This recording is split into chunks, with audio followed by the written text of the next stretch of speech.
There are two things you said Yeah.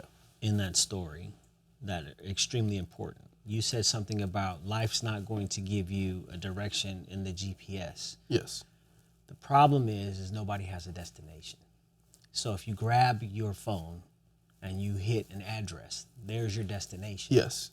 So and to ask you from my location or from somewhere else, the problem is nobody has a destination. Mm-hmm. So you're not going to achieve a destination if you don't have one. No, you won't. Second point you said was in regards to your father is because he was how he was raised and the things that he was exposed to allowed him only to do what he could do.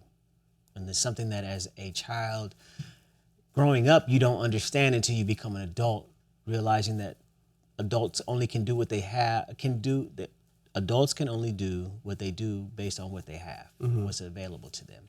And I had to do the same thing with my father as well as my stepfather.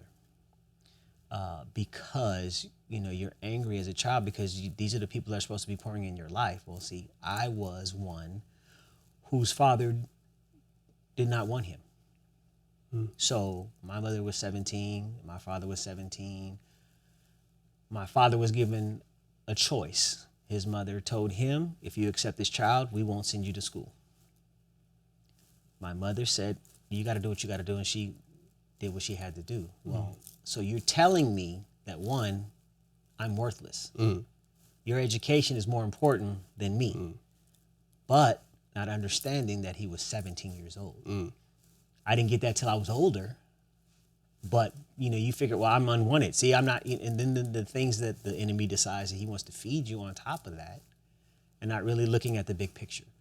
So with my stepfather, like I said, I keep his name because, when I got married, I was going to go back to my birth name, but I had been Demoika my whole life, or the life that I can remember, 9 through, the time I got married.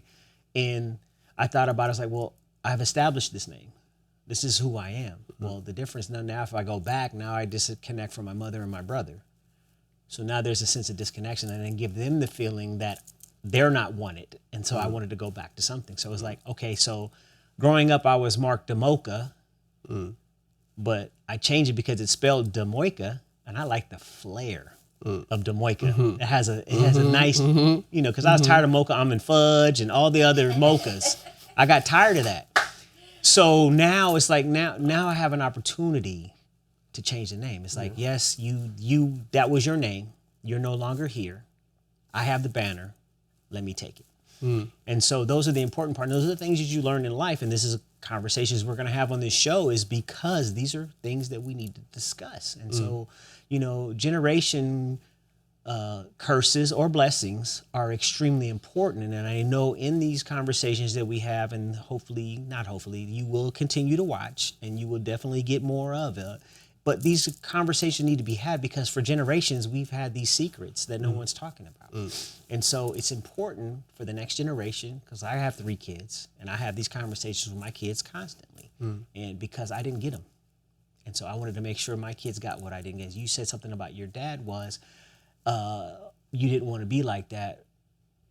And the drive in you was like, I'm not going to do that. So for me, it's because I didn't get the things that I thought I wanted. So like my kids, I love on my kids. I've always loved on them. I've been their biggest cheerleader. I've been their support the whole time. Well, my oldest son does not like physical touch. So I would give him kisses and he'd be like, yo, Dad, stop. I was like, whoa. But because I didn't get it, I would give it to him. And he's like, I can't do that. So then when my second son came, he was instantly no problem because that's the language he speaks. And my daughter, that's a whole different ballgame. I mean, and those, we can have that conversation later, is because mothers and sons have a bond that fathers and daughters have, and we don't understand. And then when you're looking from the other side, especially if you're a man raising men, you have to realize that's the first woman in their life. That's the first love. And you, as father, cannot separate that bond. Well, first of all, she had him inside for 9 months. And now, that touch goes even deeper than that. So it's like, and I can't ever get in that space. It's beautiful because for a mother, a son is the last love. And for the son, the mother is the first love. And Well put. Yeah, it's Well put. just beautiful. I'm sorry. I hope I didn't take you off No, topic. hey, say what you gotta say, because I want to hear your POV, because you are a expert that I love listening to, and that's why we're having this podcast.